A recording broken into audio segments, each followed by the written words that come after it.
The white paper highlights 4 key sectors for investment: agriculture and agro-processing, transport, logistics, automotive and pharmaceuticals. To what extent does this focus address the needs and priorities of all African countries, considering their diverse economies and development levels? Thank you very much for having me this afternoon. I appreciate the time. It's been well said, my sister, that Africa is at the brink of great things economically. It has been looked at for the last, I'd say, 15 years, 10 to 15 years, as an aspiring economy that is going to bring about change.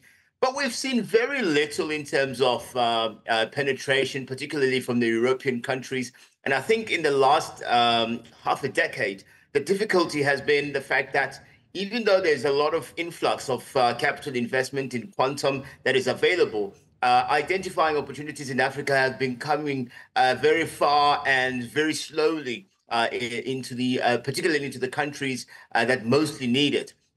We are still sitting with Nigeria and South Africa still leading the industrial revolution in terms of being the most industrialized countries in the continent. And we also have a very diversified way of working with things, particularly when it comes to the Western African countries, which we haven't seen as much of a jump as we wanted to. The trajectory and the possibilities are there, but we haven't seen that handover to allow these independent states to do what they can to be able to punch out and create wealth in those particular areas, which include your agriculture, which include your ITC, which include your manufacturing, agro-processing, things, a lot of things. There's a lot of goods, particularly in the agricultural space, is still leaving the African continent unprocessed. And what that means is that it comes back to us in a form of a different product altogether, with higher margins of growth and profitability on them. So it's a very complex one,